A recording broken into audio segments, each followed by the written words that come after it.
Good morning, everyone, and welcome to my channel. Today we are going to go on a grocery store trip, and we're going to stay within a budget. So I am looking to stay below $50 for my weekly grocery shop, and then I'm gonna show you what I meal prep for the week. And yeah, I'm gonna go through the receipt and everything. And I'm gonna show you what I bought. So let's go.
All right, we are back from the grocery store, and the total for everything is $54.24.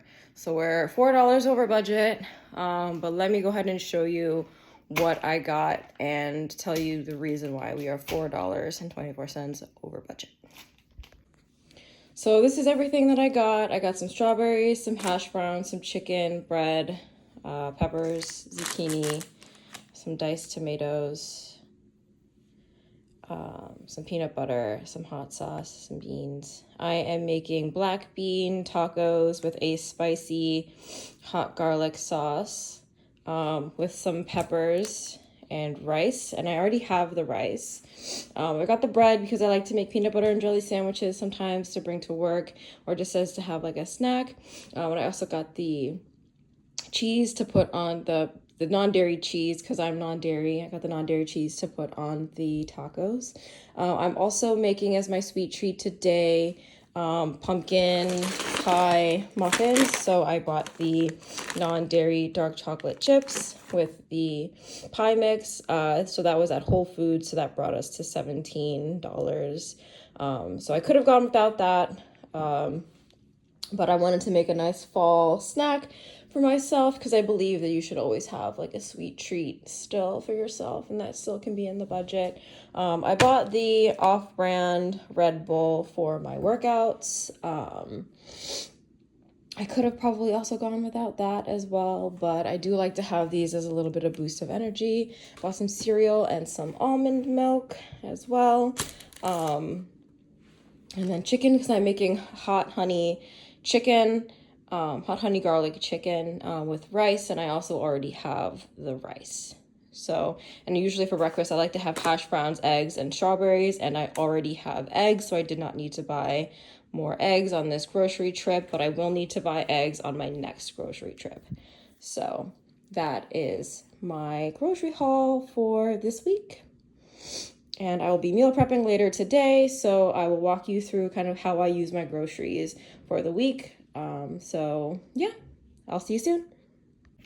So breaking down the grocery list a little bit more cost-wise, the hash browns themselves were $3.69. The almond milk was $2.19. The hot sauce was $2.59. The peppers were $2.59. The knockoff Red Bull, the Red Thunder, was $3.49. The bread was $1.39. The diced tomatoes with the green chili was 95 cents. The cereal, the Honey Crunch of Oats, was $2.65. The black beans were 85 cents. The taco seasoning was 46 cents. The peanut butter was $1.99. Chicken thighs ended up being $7.01. The flour tortillas were $1.95. The strawberries were $2.29. And the zucchini was $1.24 a pound. So that ended up being $1.80 for the Aldi trip, being a grand total of $37.08. And then Whole Foods, I only got the pumpkin pie mix, which was $4.49. The baking chips were on sale because I have the app. They were originally $7.99, which got brought down to $5.89. And then I saved $2.10 with the Prime.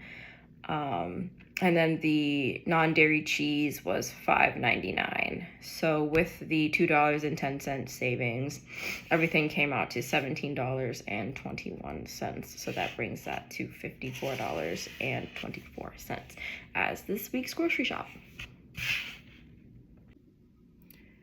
All right, so I am back and it is later in the day from the grocery shopping. I had school and I went on a run, and now I am going to do meal prepping. So my meals this week are, I'm making a hot honey chicken with rice and zucchini, and I'm making black bean tacos with rice.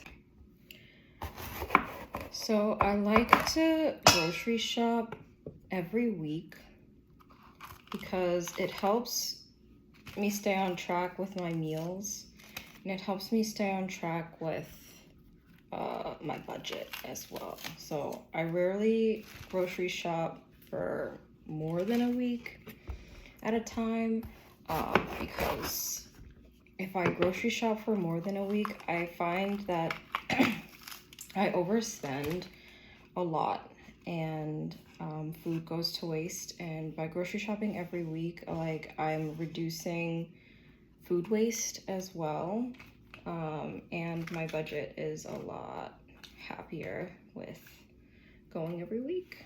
So, and then I can also like switch up my meals every week as well. Like, it just helps give me more variety too on top of that.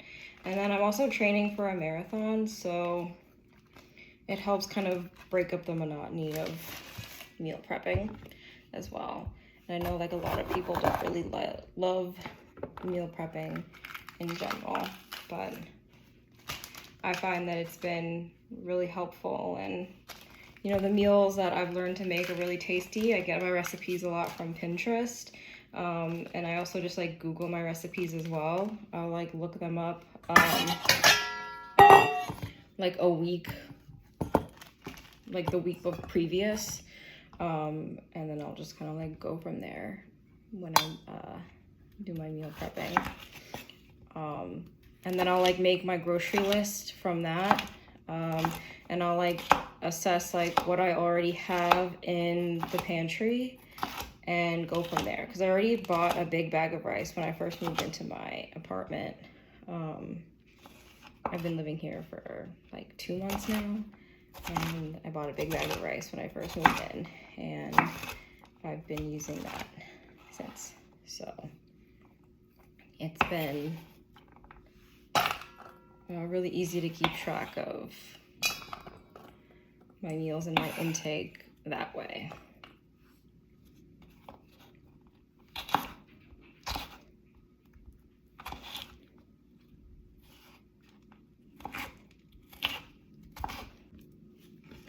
Meal prepping is one of the easiest and best things you can do for yourself, especially if you're trying to like pay off a lot of debt or pay off your student loans. And if you don't really know how to cook, or you're not really like a great cook in general, starting with like really small, simple, easy recipes is a great way to like learn. And like going on YouTube and watching like other people cook is a great way to learn how to cook as well. I learned how to cook when I was young. My mom taught me how to cook, and she taught me the basics of how to cook. She didn't teach me how to like flavor or season or anything like that. I learned like seasoning and flavoring my meals as like a trial and error when I was like learning to cook. But if you start small and you start simple and you taste your food as it's cooking, I mean, not tasting raw chicken or anything like that, you know, tasting it as when it's done, like when it's done cooking. I am not advocating for you to taste raw chicken or anything like that, or any raw meat. Don't do that. But as you're seasoning it, if you're seasoning any cooked meats, taste it when it's done being cooked to know if you need to add any more salt, any more pepper, any more like garlic powder, or you know, whatever you're using to like season your food. And season your food, because that is really important as well. You want to like the taste of the stuff that you're making, because you'll be more likely to eat the food that you meal prep if you like how it tastes. Because let's be real, eating the same thing for 5 days in a row like does get boring. Sometimes after like the 3rd day, I'm like, I don't want to eat the same thing. I don't want to have the same meal. I don't want to have pasta again. But I think about my why, my reason for meal prepping, and always having my reason why in the back of my mind too while you're meal prepping is always important. And then scheduling like cheat meals or fun meals during your week too, and having fun meals in your budget is really important too. I'll schedule a fun meal later in the week, and I can definitely like share what fun meal I have. And I have a small budget for the fun meal as well. It's usually like less than $20 for the fun meal. Or if I'm like at the grocery store, I didn't buy a fun meal this week because I don't want to have a fun meal this week. I just want to have my meal prep this week. And you don't always have to have a fun meal or a cheat meal planned if you don't want to. I mean, whatever works best for your lifestyle is really what you should go with. And if it's in your budget to have different meals, like 2 different meals throughout the week, as opposed to 1 separate meal, like do that. Like, you know, there's rules, but they don't have to be so strict. You don't have to be so strict with your meal prepping and your planning. Like, you can have a little fun, you can have a little leeway. You don't have to be so strict with it. You can have a little bit of fun in there. Because if you're too strict with your budget, if you're too strict with anything, like with your diet or your exercise or anything like that, you're not going to stick to what it is that you've planned. And the goal is to stick to it. The goal is longevity. The goal is to get out of debt or get healthy, or, you know, whatever whatever your why is. You have to think about why it is that you're doing that, because your why will carry you through the hard times, the days that you don't want to eat your meal prep, or the days you don't want to work out, or the days you don't want to save money. Because sometimes, you know, you just want to spend the money. You just want to buy the new shoes. You just want to buy the bag or the clothes or whatever it is that you want to buy, the tattoo, the, you know, anything, you name it, anything. Just, there'll be days where it's fatigue. You get fatigued. You don't want to do it. And those days will come. You just have to, you know, I journal my feelings about that too, because it's a hard road.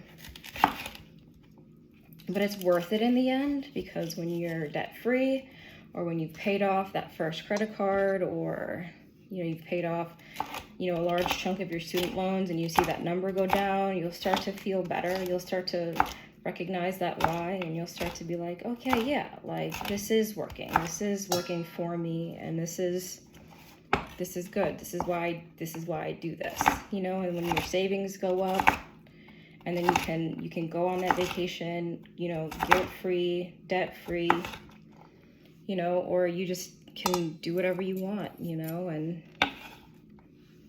it all becomes worth it in the end. Learning to become financially literate and knowing what your money can do for you is so important in this day and age, because our money is part of our voice and is part of our power. And if we know what we can do with our money, we can put our money where our mouth is, and we can support causes and places and people that really resonate with us and what we stand for. And getting out of debt and investing for your future is probably one of the best things that you can do, because it shows that you care about, you know, cares about your future and about where you're going and where you want to go. And I believe that everybody should invest, and everybody can invest. And investing has been gatekept for a while, and it's not taught in schools, and they're not going to teach it in school, so it's up to us to like take it into our own hands, to like learn about it and learn what we can do and what we should do with our money. And I want to learn that. I want to learn more about what our money can do and the power that it holds within the stock market and investing and saving for retirement. Because I think, you know, like, we should all strive for retirement, and knowing that like Social Security might not be there for us in the future is, you know, like, don't think of it as a scary thought, but just keep that in mind, that like some of these social resources that we, you know, were there for our grandparents and for our parents, like, we might not have that. So like we have to take power into our own hands, and we have to get savvy. And I want to get savvy, and I want to help people get savvy too.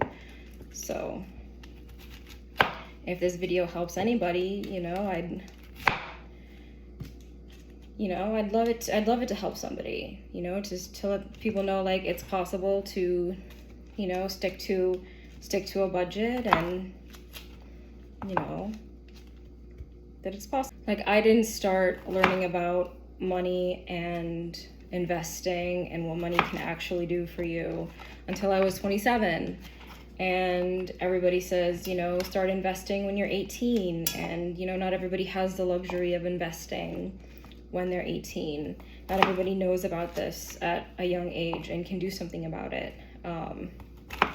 You know, but it's never too late to start investing. It's never too late to start learning about investments and the stock market. And I personally like to use Fidelity for my investments. They make it super easy to use, and their customer service is phenomenal. They'll answer any question that you have. And like, the internet is abundant with information. So I think, you know, just get started where you're at, and over time it starts to build, and then next thing you know, it's a couple years later, and then you have money in your retirement, and you're starting to save, and you're starting to build, and it's all slowly starting to come together. And then you'll look down, you know, another 5 years down the line, and then you'll have more. Okay, so meal prepping is completed. I got 5 meals for each of the items that I made. So again, I made black bean tacos, black bean quesadillas. So I made 5 meals of that. And then I made like a hot honey soy sauce with peppers and zucchini dish as well. So the cost breakdown of that is roughly $136 per meal for the black bean tacos. And for the hot honey chicken, it is about $228 per meal as well. So that's about the cost breakdown of my meals for the week, compared to the $50 grocery shop. And now I am gonna go bake some delicious pumpkin chocolate chip muffins and end the night. All right, thanks for watching. If you like this video, I'll be doing more grocery shopping hauls every week, and stay tuned for my paycheck breakdown when I get paid again next week. So I hope to see you there. Bye.